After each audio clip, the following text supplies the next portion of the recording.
Hello class, welcome back बच्चों। तो पहले बच्चों स्टार्ट कर रहे हैं नया लेक्चर। तो केस स्टडी से ही चर्चा को आगे बढ़ा रहे हैं और आज ये चैप्टर फिनिश कर लेंगे। ठीक है जी। तो पढ़ते हैं। आज चैप्टर फिनिश होने का मतलब है 4 चैप्टर खत्म हो जाना, यानी कि 1/3 सिलेबस खत्म हो जाना, 33% सिलेबस खत्म। ठीक है जी। तो पता नहीं लग रहा आपको सिलेबस किस रफ्तार से बढ़ रहा है। ठीक है जी। जिस रफ्तार से कहा था उसी रफ्तार से बढ़ रहा है। चलो जी। वो रिक्वायरमेंट पढ़ते हैं पहले केस की, जैसा आज तक पढ़ते आए हैं। In the context of our case name and explain the segment of capital market being approached by the company. मुझे बताना है बेटा किस सेगमेंट को कैपिटल मार्केट के अप्रोच किया कंपनी ने। तो दो ही सेगमेंट है कैपिटल मार्केट में, प्राइमरी मार्केट या सेकेंडरी मार्केट। ठीक है, देख लेंगे जो भी केस कहेगा। कहता है identify the two methods of flotation used by company to raise the required capital, give what difference between them. तो सारा रायता कर दिया इसने, सारा केस का रायता। Identify the two methods of flotation. तो मेथड्स ऑफ फ्लोटेशन कहां पढ़े हैं हमने? Primary market. ए वाला आंसर आ गया, प्राइमरी मार्केट। और उसमें डिफरेंस बताना है। हाँ, तो मेथड ऑफ फ्लोटेशन हमने 5 पढ़े। Offer to prospectus, offer for sale, private placement, right issue, EIP. 5 में से 2 ही तो होंगे, 2 पूछे हैं और उसमें डिफरेंस भी बताना है। हमें सबके बारे में पता है, 500 के बारे में पीएचडी कराई है आपको। वो भी बताया जो तुमने नहीं देखा था। पढ़ते हैं जी। और वो वैसे एक बात बताऊं, अगर आप क्लास 9 में पढ़ लो तो आंसर दे दो, सिर्फ क्लास 9। कहते हैं कंपनी ने अडॉप्ट किया अ mix of offer for cell 4 crore share और एक पब्लिक इशू 2 करोड़ शेयर था। Answer is offer for cell, offer through prospectus. कभी कभी इतना मजा आता है गवर्नमेंट पढ़ के कि केस नहीं पढ़ना पड़ता। मैं आपके दोस्त के अक्षर हो जाते हैं उन्हें केस स्टडी से। क्लियर हुआ इस बात को लेकर? पक्का से आगे बढ़ते। चलो बढ़ाते हैं बात को आगे। अब आपको मेरा मन करता है दो चार केस स्टडी आपसे भी पूछी जाए यार। चलो पढ़ते हैं। कहता है what is demat account. Sir direct question है, केस से कोई लेना देना नहीं है। Demat account is for holding and transferring securities. Ideology. Who is acting as the DP for Harsh. और वो कहता है हर्ष का डीपी कौन है। सब थोड़ी बातें ना आपको याद रखनी पड़ेगी। मैंने एक ही दिन में डीमैट अकाउंट के बारे में बताया था, डीपी के भी और डिपॉजिटरी के भी। डीपी मतलब डिपॉजिटरी पार्टिसिपेंट, डिपॉजिटरी और डिपॉजिटरी पार्टिसिपेंट सेम ही होते हैं। डीपी कौन होता है पता है ना? One open seconds demat account is known as DP. जो डीमैट अकाउंट खोलते हैं, मेंटेन करते हैं, उन्हें हम डीपी बोलते हैं। ठीक है जी। डिपॉजिटरी कौन होते हैं? keep the physical share into the safe custody and convert it into the electronic share. Depository का काम क्या है बेटा?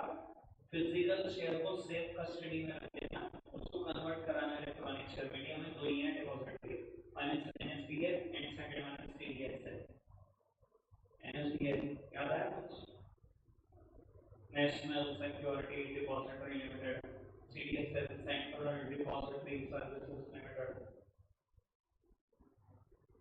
अरे आप तो आपको ही करना है, मुझसे क्या उम्मीद करते हो मेरे। तो उसने कहा कौन एक्ट कर रहा है टीपी हर्ष के लिए। टीपी कौन है भैया? जो ओपन कर रहा है, मेंटेन कर रहा है डीमैट अकाउंट। इस पढ़ लेंगे आज का, जिसने भी खोला होगा भैया डीमैट अकाउंट, उसका उसका नाम लिखते हैं बी पार्ट। ठीक है जी। C part. Name the document that is legally enforceable and help to settle the claims between the investor and broker।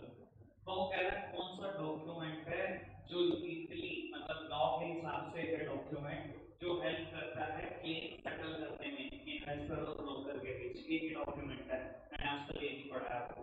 नाम बताओ वो डॉक्यूमेंट जिससे क्लेम सेटल होता है ब्रोकर और इन्वेस्टर के बीच। Very good, answer is contract note. याद है ना? ट्रेडिंग एंड सेटलमेंट प्रोसीजर पढ़ा था, T80 + 180 + 2 day. Contract note word नहीं सुना है कभी मेरे मुंह से?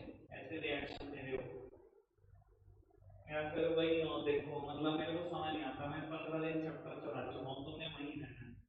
कभी घर पे जाके पढ़ो तो सही है, कुछ बताओ डीपी कौन है? पहली लाइन में आंसर होगा। He opened a demat account with a broking house। कहता उसने डीमैट अकाउंट खुलवाया किसी ब्रोकिंग हाउस के पास में। ऐसा नाम दिया था, मुझे क्या करना है? अब वो ब्रोकिंग हाउस ये डीपी है आज का। बाकी तो केस ही बड़ा, देखो कितना लंबा चौड़ा केस की लाइन तुम देखो और सोचो तो सही पहली लाइन से पढ़ने वाले का हाल क्या होगा। पढ़ते रहो बैठ के, है ही नहीं इसमें से कुछ। चलो अब नेक्स्ट वन। अब इस क्वेश्चन का आंसर तो मुझसे वही बिल्कुल ही ना की जाए, ठीक है जी। आपको खुद बताना है के पार्ट।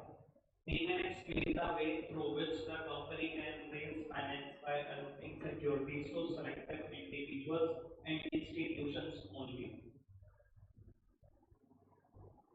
सर ये अगर वर्ड ध्यान नहीं आ रहा ना तो आज फिर बंद कर दूंगा मैं लेक्चर। ये वर्ड अगर ध्यान ना आया आज, कहता है they can explain the way through which company can raise finance। Company किस वे से फाइनेंस रेज कर रही है ये बता दो, जब वो सिक्योरिटी अलॉट करके सब सेलेक्टिव इंडिविजुअल और इंस्टीट्यूशंस को। अरे भाई मैंने इतनी बार पढ़वा दिया, नोट्स में से पढ़वा दिया आपको। क्या ये आंसर सच क्या है? क्या बात बताइए तुम आंसर। सो जो answer is private placement. Share are primarily placed to the selected individuals, institutions and the eminent person of the market। मैं तो वैसे भी एक वर्ड बोलता हूँ सब करते टाइम, पता नहीं तुम्हारी बुद्धि कहाँ रहती है। उसके बाद सुनाते टाइम तुमने सेम वर्ड पढ़ लिया। मुझे समझ नहीं आ रहा नोट्स में कितनी बार एक वर्ड देखना है अपने सेलेक्टेड इंडिविजुअल। आपको याद ही नहीं आता। आज तक किसी बंदे को मैंने इतना ब्लैंक नहीं देखा इस चक्कर में। मैंने कराया वो ब्लैंक मुझे, मैं नहीं मानता वो इस चीज को, तो मेरे को प्रूव करे जा रहे हो कि कितने बड़े लगे हैं। आज तक नहीं देखा मैंने ये हालात, तुम्हारे में पहली बार देख रहा हूँ। मतलब एक जैसा वर्ड आता है 3 बार आ चुकी केस स्टडी, फिर वहीं के वहीं हो जाता हूँ। आगे बढ़ो जी। एक पार्ट का आंसर पढ़ लिया बिना केस पढ़े। Can a company also raise capital through a right issue? Why or why not give reason to justify your answer? कहता है क्या कंपनी राइट इशू से पैसा ले सकती है, क्यों या क्यों नहीं, जस्टिफाई कर दो आंसर को, ठीक है। वो सारे केस पढ़ेंगे, अंतर आंसर करेगी, पहले अगर अंतर से ना हो तो माइनस करेगी, ठीक है जी। उससे ना हो तो मैं बताऊंगा कि कौन करेगा आंसर। केस पढ़ो जी, आप ही करोगे आज। हाँ जी बेटा, राइट इशू से पैसा ले सकते हैं या नहीं? ले सकते हैं तो क्यों, नहीं ले सकते तो क्यों नहीं, दोनों पूछा, व्हाई और व्हाई नॉट और जस्टिफाई करना आंसर। बस बंद कर दो सब चीज को, ये तो पढ़ने का टाइम दिया।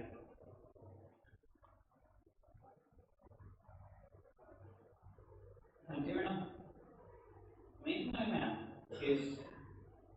फाइनली बताओ ले सकते हैं कि नहीं राइट इशू से पैसे?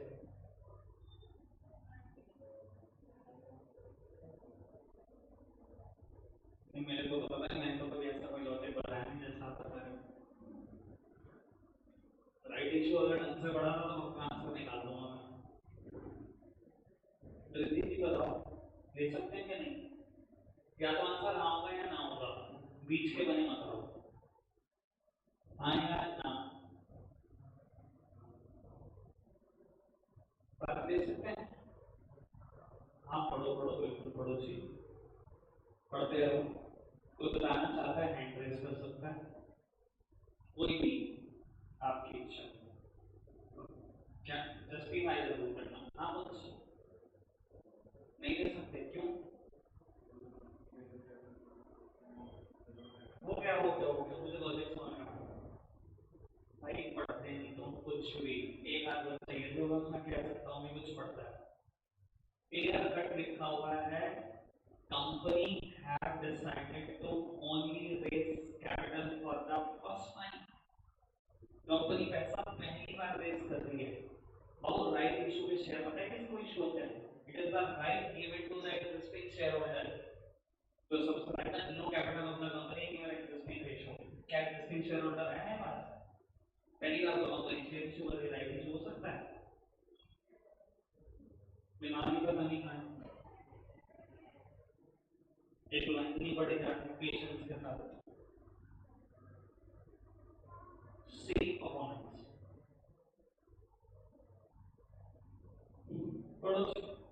Identify the two different types of capital market being referred to by quoting line from the graph.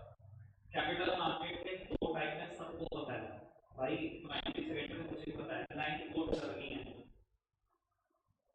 वो कर लो तो मालूम। State any four differences between the two different types of capital market identified in market. Differences कितने हैं वो भी लिख देते हैं। अब आंसर करेंगे इसके, पहली ट्राई बाकी की है, नहीं हुआ तो विधि बताएगी। लाइन कोड करके बताओ कहाँ से प्राइमरी मार्केट और कहाँ से सेकेंडरी।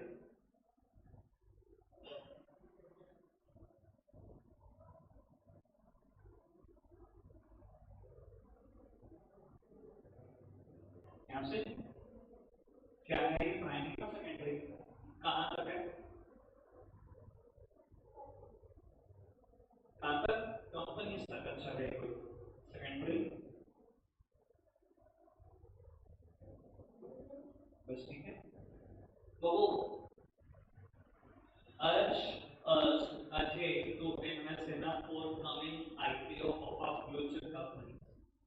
ओ अर्श ने अजय को क्या कहा, आप सिर्फ आईपीओ में पैसा लगाओ, initial public offer, offer through prospectus का दूसरा नाम लिखवाया हुआ है, आईपीओ लिखा हुआ है, पब्लिक ऑफर या आईपीओ दोनों नाम लिखवाए हुए हैं, ठीक है। जबकि अजय ने क्या कहा कि वो एक्सिस्टिंग सिक्योरिटीज की खरीदना चाहता है, second hand securities, existing securities secondary market. तो ये लाइन पूरी सेकेंडरी मार्केट है। मुझे नहीं पता पेपर में कैसे लिखोगे, बुक की तरह मत लिखना है, इतना समय होगा। तो मेरे को अगर लाइन कोड करनी है मैं ऐसे कोड करता हूँ, तो जो भी लाइन है उसके शुरू में दो वर्ड उठाओ, ये ना करना ज्यादा समय बताए तो एक ही वर्ड उठा रहे, दो वर्ड उठाए, फ्यूचर कंपनी, ये हो गया प्राइमरी मार्केट। कई बार बेटा लाइन आइडेंटिफाई होती है इतनी बड़ी, अब ये ना करना पूरा चिपका रहे हो तो ये करो प्राइमरी मार्केट, फिर तो मैं समझ जाऊंगा आप कितने बड़े नल्ले थे, ठीक है। यहाँ से शुरू करना, उसके दो वर्ड, जहाँ खत्म करना उसके दो वर्ड, ठीक है। सेम बात अच्छे पास इन्वेस्टमेंट पोर्टफोलियो, ठीक है। ऐसे लीजिए, मुझे जरूरत नहीं होती। आगे बढ़ाते हैं जी। बाबू प्यारा केस मुझे बहुत अच्छा लगता है, बाकी का तो पता नहीं है, बहुत सिंपल पर प्यारा है। कहते हैं name another financial intermediary that help in the process of channelizing the saving of household into the most productive use। कहते हैं कोई दूसरे फाइनेंशियल इंटरमीडिएरी का नाम बता दो जो इस प्रोसेस में हेल्प करता है, channelising the saving of household into the most productive use. आपकी सेविंग करते करके प्रोडक्टिव यूज में इन्वेस्ट करता हूं। अच्छा जी, also outline any two function of another financial intermediary identified in part A।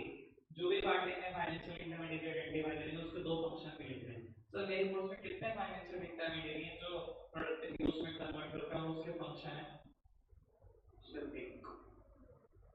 एक फाइनेंशियल मार्केट और उसके दो फंक्शन।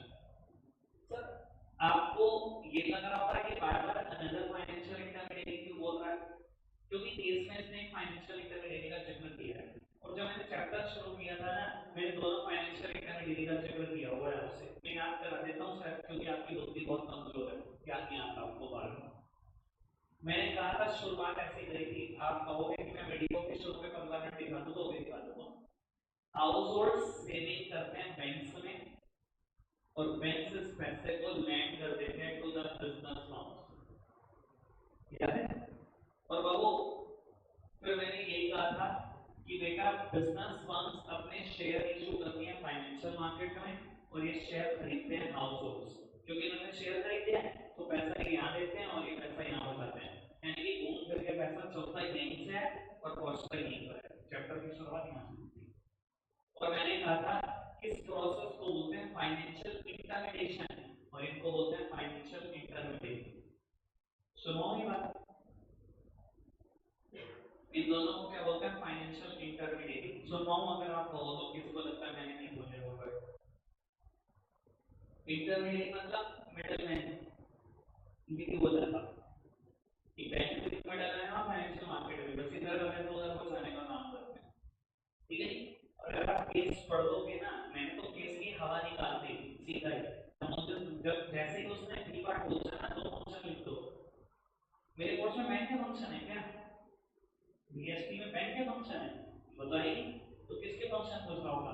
फाइनेंशियल मार्केट के ना, या मैंने लिखने शुरू करा फंक्शन यहाँ से लिखा फाइनेंशियल मार्केट। मैं तो केस पढ़ाई की हवा निकाल दी, लेकिन जिसने भी केस पढ़ा उसे पता लग जाएगा कि पूरे केस में बैंक की बात हो रही है। जो एक बार केस पढ़े, इतनी भी जल्दी नहीं है मुझे केस पढ़ना।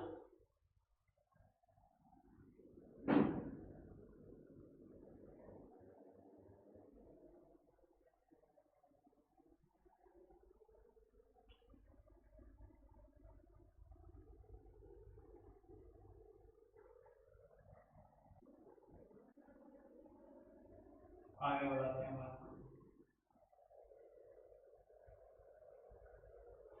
बढ़िया। Name the organization that regulates the working of stock exchange in India and further abroad से। सभी state any three function performed by stock exchange। 6 function पढ़े हैं स्टॉक एक्सचेंज के हमने। जो फाइनेंशियल मार्केट के फंक्शन है उसमें से 3 तो कॉपी है, 3 हमने और मैंने पढ़ लिए थे। अगर सच में अगर आपने ढंग से पढ़ा तो 3 कॉपी है। Safety of transaction, spreading of equity cult, providing scope for speculation, ये 3 नए हैं। कंट्रीब्यूशन टू इकोनॉमिक ग्रोथ एक फंक्शन है, वो दिखाई देगा फाइनेंशियल मार्केट का, तो पहला फंक्शन है।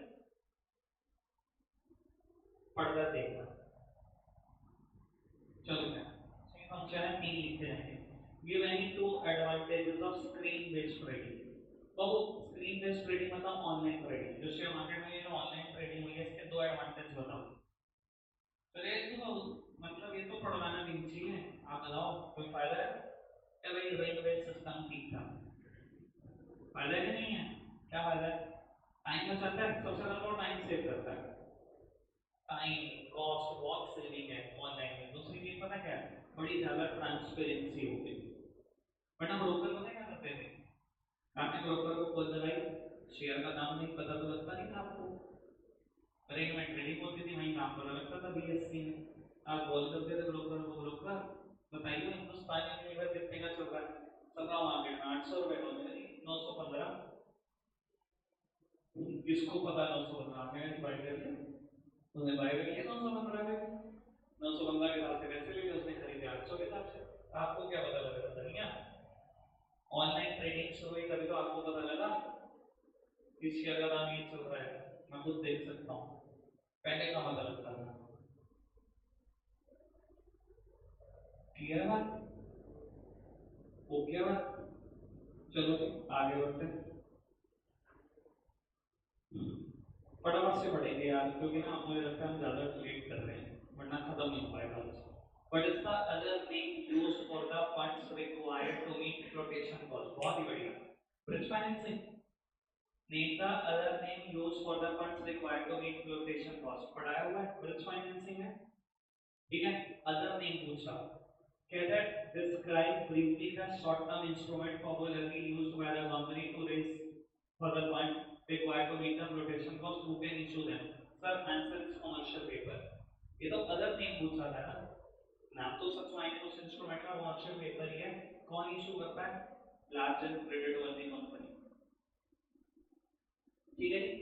Distinguish between the two types of financial market that the company intend to approach to mentions financially। two types of financial market बता दें, मनी मार्केट और कैपिटल मार्केट का डिफरेंस पढ़ा हमने 7 बेसिस पे। पढ़ो जी। Identify the instrument that show bank will use to meet its short term requirement of fund। तो वो कौन सा इंस्ट्रूमेंट शो बैंक यूज कर रहा है ताकि उसकी short term requirement of fund पूरी हो जाए? उसके 3 फीचर भी बताने। केस पढ़ना, आयुष आंसर करेगा, नहीं कर रहा तो रुचि।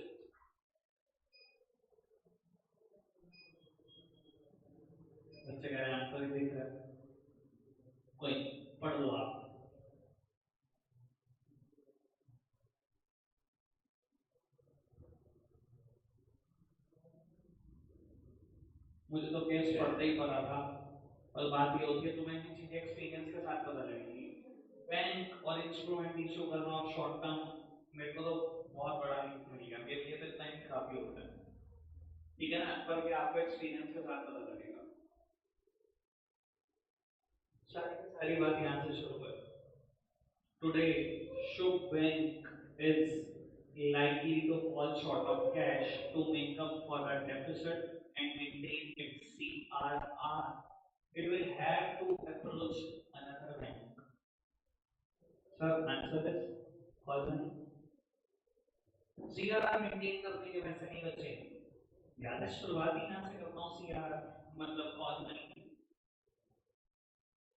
याद आ रही होगी शायद सारी बात। तो दिक्कत कौन? ठीक है, दूसरे ब्रोक से पैसा मांगना, दूसरे बैंक से पैसा मांगना, इंटर बैंक ट्रांजैक्शन के लिए यूज होता है। कॉल मैंने बोला ना, inter bank, bank to bank. चलो मुझे लगता है बस आखिरी दो केस स्टडी आज हमारी बचती हैं। Identify the type of function performed by SEBI, outline any two reason for setting up SEBI. तो सेबी को बनाने के दो कारण हमें टॉपिक पढ़ाया है। Reason for establishment of SEBI, इतने फ्रॉड थे मार्केट में, उनको रोकने के लिए प्रोटेक्शन ऑफ इन्वेस्टर्स मनी। ये तो बात सिंपल है, दो तो कारण नहीं देंगे। बात ये है कि कौन सा फंक्शन सेबी का परफॉर्म हुआ है, एक बार पूरा केस पढ़ना पड़ेगा।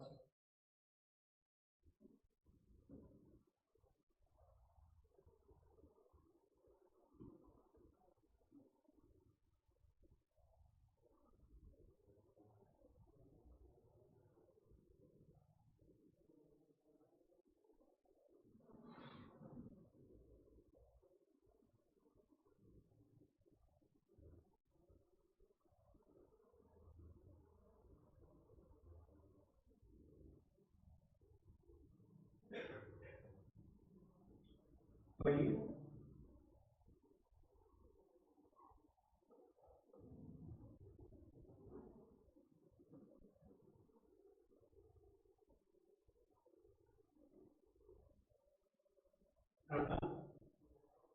Sir answer is development function. SEBI के कोरियर नेशनल एक्चुअली में है, कोई झूठ बात नहीं है। आज भी बेटा आपके ब्रोकर बनना है तो बाबू नेशनल के पेपर क्लियर करने पड़ते हैं। मैंने कहा था आपको एक बात करता है, पास होने चाहिए ब्रोकर के लिए सिक्योरिटी अमाउंट 1 CR रेडी रखो। और बाबू सेबी एग्जाम का टक्कर आता है, वो भी पास करना पड़ता है, और नेक्स्ट में तो कंडक्ट करता है। क्लियर है बेटा? ओके, आगे बढ़े। चलो तो लास्ट की स्टडी होनी चाहिए। हाँ जी बिल्कुल, लास्ट की स्टडी है बेटा। कहता है what is the name given to the intermediaries like गोलकी who serve as the link between investor and depository. और वो कहता है क्या नाम दोगे आप ऐसे इंटरमीडिएरी को जो गोलकी जैसा गोलकी है, जो सर्व करता है link between the investor and depository. इधर देखना प्लीज में। और आप इन्वेस्टर एजेंट फाइंड डिपॉजिटरी मतलब एनपीएस सीडीएसएल, तो इनके बीच में हमेशा ये लिंक होता है, वो डीपी होता है।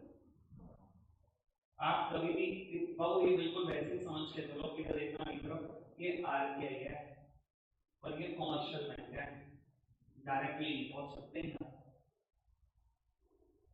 हमारा रास्ता हमेशा यही है, हम इसको अप्रोच करते हैं, ये इसको अप्रोच करता है, हम नहीं अप्रोच कर सकते, हमारे अप्रोच में नहीं आ गए, बिल्कुल सही मानता है। पर हम ये नहीं कह सकते इसको ले फिजिकल शेयर रख लेगा फटाफट से इलेक्ट्रॉनिक शेयर ला ऐसे। देखो मैं आपको बड़ी सिंपल सी बात बताता हूँ, एक मिनट में इधर देखना। मैंने ना उसने टेबल बनाया था प्राइमरी मार्केट को समझाने के लिए, पूरा चार्ट याद आया होगा। क्या मैं इन्वेस्टर हूँ, आपने क्या करा, किसी कंपनी के ना बेटा प्रोस्पेक्टस रीड करा न्यूज़पेपर, कंपनी आपको अच्छी लगी, आपने क्या करा, एप्लीकेशन मनी देती, बैंक अकाउंट दे देती, डीमैट अकाउंट दे देती। कंपनी क्या करती है, आज भी फिजिकल शेयर इशू करती है और क्या करती है, डॉक्यूमेंट रेडी करती है, ये सब हैंड ओवर करती है डिपॉजिटरी को। याद है, डिपॉजिटरी पे शेयर दिलवाता है, एक चीज आपके अकाउंट में ऐसे होता है। याद है ना पूरा प्रोसेस? अच्छा मैं एक बात पूछता हूँ आपसे, इस चीज को और क्लैरिफाई करने के लिए, ये बताने के लिए डीपी ही लिंक है आप दोनों के बीच। मेरी बात आराम से सुनना। मान लो ईयर 2000 है, मुझे नहीं पता एक्चुअली में किस साल में ऐसा हुआ।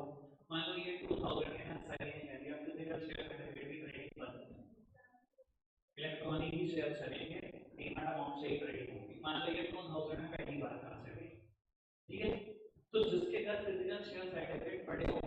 उसने क्या किया होगा, इलेक्ट्रॉनिक कैसे कन्वर्ट हुए होंगे, बाबू उसने पता है क्या किया होगा, किसी भी डीपी के पास जाकर डिमांड अकाउंट खुलवाया होगा। बहुत सारे हैं हिंदुस्तान में, मैंने बहुत नाम बताए हैं आपको।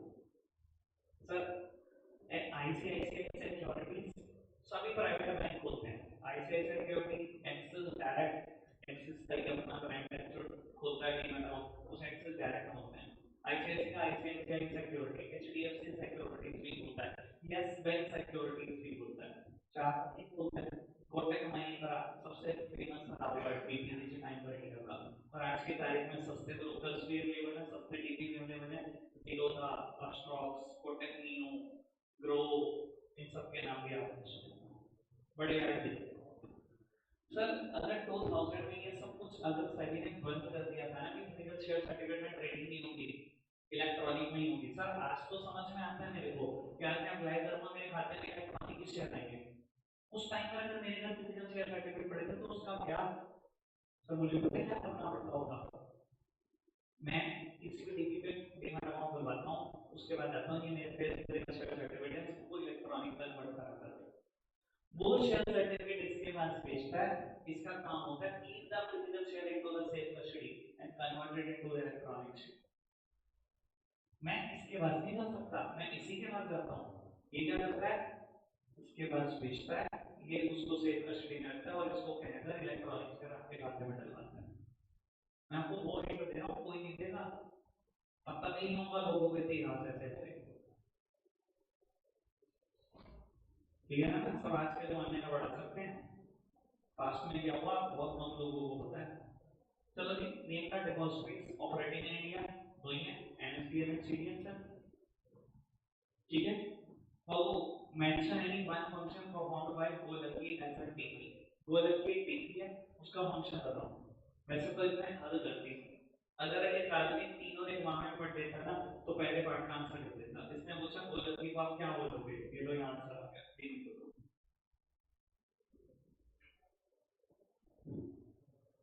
मतलब लेवल ऑफ हद सर। गोलकी एज अ टीपी फंक्शन बताओ, टीपी का एक फंक्शन होता है, one who opens and maintains demat account is known as DP। DP कौन है, जो डीमैट अकाउंट खोलता है और मेंटेन करता है। लास्ट में but are the two segments of capital market, मुझे तो पढ़ना नहीं कौन सा दो सेगमेंट है कैपिटल मार्केट के, primary market and secondary market, पता क्या ही पढ़ूं आगे। देन चैप्टर का भोग लिया, रखते आज के लिए इतना ही है बच्चों।